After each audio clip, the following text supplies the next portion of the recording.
ఈ prime minister గారి speech వాటిలోకి వెళ్ళడానికి ముందుగా దీని మీద కూడా కంప్లీట్ చేద్దాం సార్. ఒకటి సార్, ఇప్పుడు అభివృద్ధి అంటే ప్రజల అభివృద్ధి, యువతకు ఉపాధి దొరికి రాష్ట్రానికి మౌలిక వనరులు అభివృద్ధి అవుతాయి, తద్వారా రాష్ట్రం అభివృద్ధి అవుతుంది. అది స్థిరమైన అభివృద్ధి అంటారు. ఇప్పుడు గూగుల్ లాంటి కంపెనీలకు మనం ఇంత పెద్ద రాయితీలు ఇచ్చిన తర్వాత జరిగే అభివృద్ధి ఏమి, దానివల్ల మన రాష్ట్రానికి నేరుగా జరిగే ప్రయోజనం ఏమిటి అనేది ఖచ్చితంగా మనం ఆలోచించాలి. ముఖ్యంగా మనకంటే యువత బాగా ఆలోచిస్తున్నారు సార్. కారణం ఏమిటంటే ఈ గూగుల్లో ఇప్పుడు మీరు చెప్పిన లెక్కల ప్రకారం ఎన్ని లక్షల ఉద్యోగాలు ఉన్నాయి. ఇప్పుడు ప్రభుత్వం లేదా ప్రభుత్వ అనుకూలమైనటువంటి మీడియా సంస్థలు చెప్తున్న లెక్కలు ఏమిటి, అసలు దానికి పొంతనుందా?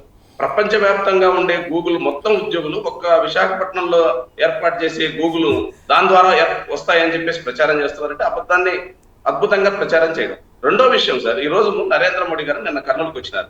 8,000 కోట్ల రూపాయలు మన రాష్ట్రానికి జీఎస్టీ మినహాయింపును పండగ చేసుకోమని రాష్ట్ర ప్రజలందరికీ ఆయన చెప్పాడు.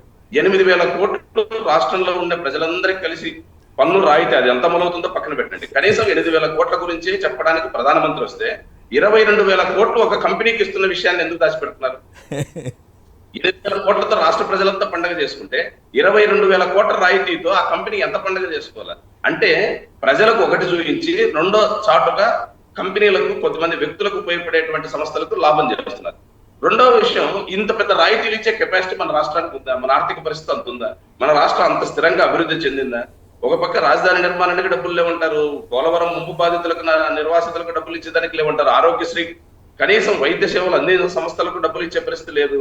అదేవిధంగా కాలేజీల్లో చదువుకున్న పిల్లలు 2.5 సంవత్సరాలు, దాదాపు 2 సంవత్సరాలు అయింది, ఇప్పటికీ వాళ్ళ సర్టిఫికెట్స్ తీసుకోవడానికి గవర్నమెంట్ ఇవ్వాల్సినటువంటి ఆ రియంబర్స్మెంట్ ఇవ్వక డిగ్రీలు పూర్తయి కూడా కాలేజీల్లో సర్టిఫికెట్లు పొందని విద్యార్థులు వేల మంది ఉన్నారు మన రాష్ట్రంలో. అదేవిధంగా అనేక సమస్యలు మన రాష్ట్ర ప్రజల్ని ముట్టుకుని ఉన్నాయి. ఇట్లాంటి స్థితిలో 22,000 కోట్ల రూపాయలు ఒకరికి ఇవ్వడం ద్వారా, ఒక కంపెనీకి ఇవ్వడం ద్వారా రాష్ట్ర ప్రజలకు, రాష్ట్ర యువతకు ఏ ప్రయోజనం చేకూరుతుందో స్పష్టంగా ప్రభుత్వం చెప్పాలి. అది చెప్పకుండా దాచిపెడుతూ ప్రధానమంత్రి గారిని తీసుకొచ్చి తద్వారా జీఎస్టీ 8,000 కోట్లు తగ్గిందని చెప్పడం వల్ల ఉపయోగం ఉంది. రెండోది, అక్కడ మనకు భవిష్యత్ ఏమిటి? ఏదైనా కాంక్రీట్ అగ్రిమెంట్ జరిగిందా? ఇక్కడ ఈ సంస్థ పెట్టడం ద్వారా ఇది రాష్ట్రానికి 2,000 ఉద్యోగాలు గ్యారెంటీగా మేము ఇస్తాం, లేదా ఇంత మౌలిక వసతులు కల్పించడానికి ఈ సదుపాయాలు కల్పిస్తాం, లేదా రాష్ట్ర ప్రభుత్వానికి ఇంత ఆదాయం వస్తుంది. జిఎస్టీ లేకుండా విద్యుత్ రాయితీలు ఇచ్చి, భూమి చౌకగా ఇచ్చి, అక్కడ ఉండే వర్కర్స్ ని, ఎంప్లాయీస్ ని ఎన్ని రకాల చట్టాలు ఉన్నాయో ఆ చట్టాలన్నింటిని అమలు చేయకుండా మొత్తం ఒక బానిసత్వంగా మార్చి కొద్ది కంపెనీలకు ఉపయోగపడే ప్రయోజనాన్ని చేకూర్చడమే అభివృద్ధి అని చెప్పుకుంటే ఇంతకంటే అన్యాయం ఉండదు. అదే అదాని గూగుల్ అది చెప్పడం లేదు. గూగులే కాదు, దాని ముందర అదాని కూడా ఉన్నాడు. యాక్చువల్ గా ఒరిజినల్ గా మన వాళ్ళు సబ్సిడీ ఇచ్చిన జీవోలో రైడన్ అని ఇచ్చారు సార్. రైడన్ కంపెనీ అంటే గూగుల్ కి అనుబంధ సంస్థ అది. కాకపోతే గూగుల్ అంటే ఇమేజ్ ఉంటుంది కాబట్టి కొంచెం ఎక్కువ ప్రచారం చేస్తున్నారు. నేను చెప్తాను, ఇప్పుడు ఆదాని వ్యక్తికి ఇప్పుడు సోలార్ గానీ అన్ని పవర్స్ ఇస్తున్నారు. ఇప్పుడు ఇక్కడ కూడా గూగుల్ ఇస్తారు. కానీ గూగుల్ అదే హలో గూగుల్ అనిందంట, హలో ఏపీ అనిందంట, వీళ్ళు ఓకే గూగుల్ అన్నారు. అసలు ఏమన్నా అర్థం ఉందా సార్? ప్రజల కడుపునించాలి కదా. ముఖ్యంగా యువత ఉద్యోగాలు లేక అల్లాడిపోతున్నారు. ఓ పక్క సాఫ్ట్వేర్ లో ఇప్పటికే కోతలు గురైపోయి చాలా మంది భవిష్యత్తు ఏమైనా ఆందోళన పడుతుంటే ఒక కంపెనీకి 22,000. ఇంకో మాట సార్, 22,000 కోట్ల రూపాయల్ని మీరు కనుక నిరుద్యోగులకు సంవత్సరం కొద్ది మీరు ఇస్తామన్న కనుక ఆ నిరుద్యోగ వృత్తి ఇచ్చిందంటే ఈరోజు లక్షల మంది నిరుద్యోగులకు కనీసం బతకడానికి కొంత ఉపయోగం జరిగిండేది కదా. ఇక్కడ ఇవ్వడానికి డబ్బులు లేవంటారు నిరుద్యోగ వృత్తి. మరి ఒక కంపెనీకి ఎట్లిస్తారు మీరు 2,000 కోట్ల రూపాయలు? ఎవరు సొమ్మిదంతా ప్రజలు? వాటి యువత ఆలోచించాలి. అయితే దీంతో పాటు అది కూడా చెప్పండి, మన ప్రియాంక ఖర్గే కర్ణాటక మంత్రి ఇక్కడ తెలుగు వాళ్ళు ఎందుకు అంత ఆంధ్రప్రదేశ్ ఇక్కడికి ఎందుకు వస్తున్నారని కూడా అడగటం కానీ, ఆల్రెడీ అక్కడ ఉన్న కంపెనీల గురించి చెప్పడం కానీ, లోకేష్ గారు వాళ్ళ కడుపు మంటలని చెప్పడం కానీ, అయితే కొందరు చెప్తున్నారు హైదరాబాద్, బెంగళూరు, చెన్నైలు గ్రోత్ ఇంజిన్లు అవుతాయి కానీ అమరావతి ఎట్లా అవుద్దని కొందరు వ్యాఖ్యానిస్తున్నారు. సో వీళ్ళిద్దరి మధ్య ఈ రకమైనటువంటి అసలు ఇతర రాష్ట్రాలతో సన్నిహిత సత్సంబంధాలు ఉండాల్సిన టైంలో ఇట్లాంటి వాతావరణం మంచిదంటారా? సార్, ఇప్పటికే తమిళనాడు పవన్ కళ్యాణ్ గారు పోయి అక్కడ అనవసరంగా రచ్చ చేసుకొచ్చుకుని వివాదం తెచ్చుకున్నాం తమిళనాడుతో. ఇప్పుడు కర్ణాటకతో తెచ్చుకుంటున్నాం. సరే తెలంగాణలో గతంలో అనేక సంవత్సరాల పాటు మనకు తెలంగాణకు వివాదం నడుపుతున్నారు. ఇప్పుడు కర్ణాటకలో బెంగళూరు, చెన్నై ఈ నగరాలు లేకపోతే సాఫ్ట్వేర్ ఒకటి కాదు సార్. సాఫ్ట్వేర్ ఉద్యోగుల గురించి ఖార్గే గారు మాట్లాడినారు. ఒక్క సాఫ్ట్వేర్ కాదు, అసంఘటిత రంగంలో పనిచేసే లక్షల మంది కార్మికులంతా మన ఆంధ్ర వాళ్ళు ఉన్నారు. ముఖ్యంగా రాయలసీమ, చిత్తూరు జిల్లా, రాయలసీమలో అనంతపురం, చిత్తూరు జిల్లాల వాళ్ళు లక్షల మంది ఉన్నారు. ఈ రోజు ఓటర్లో ఎన్నికలప్పుడు కర్ణాటక నుంచి ఎందుకు తెచ్చుకుంటున్నాం? మన ఓటర్స్ అందరిని ఎన్నికి తెచ్చుకునేటప్పుడు ఎన్ని ప్రత్యేక బస్సులు వేసినాం, గతంలో ఎన్నికల ముందు ఇదే తెలుగుదేశం కూటమి ఎన్ని బస్సులు పెట్టి అక్కడి నుంచి బస్సులు తీసుకొచ్చినారు, అంతమంది ఎందుకున్నారు అక్కడ తెలియదు. లోకేష్ బాబు గారికి తెలియదా ఈ విషయాలు? ఇప్పుడు అక్కడ రెచ్చగొడితే, అక్కడ ఏదైనా జరగరాని విపత్కర పరిణామాలు జరిగితే ఆంధ్రప్రదేశ్ అది ఏ రకమైన ప్రయోజనం? మీరు పరిశ్రమలు తీసుకురండి, మీరు రాయితీలు ఇచ్చండి, లేదు కర్ణాటకతో పోటీ పడి అనేక కంపెనీలు తీసుకురండి, సంతోషం. కానీ విమర్శలు ఏ రకంగా ఉండాలి? కడుపు వాళ్ళకు మండుతుందా మనకు మండుతుందా అనుభవం తెలుస్తుంది. ఎందుకంటే వాళ్ళేమో ఈరోజు సాఫ్ట్వేర్ కంపెనీల్ని స్థిరంగా నిలబెట్టుకుంటున్నారు. బెంగళూరు చుట్టూ ఉండేటువంటి అనేక ప్రాంతాల్ని అభివృద్ధి చేయడంతో పాటు సాగునీటి వనరుల మీద వాళ్ళు పెడుతున్నంత దృష్టి మన ప్రభుత్వాలు పెట్టలేకపోతున్నాయి. ఈరోజు సాగునీటి వనరులను కేంద్ర రాష్ట్రాల్లో ఎండబెడుతున్నారు, మన రాష్ట్రానికి అన్యాయం జరుగుతుంది, అదంతా కరెక్ట్.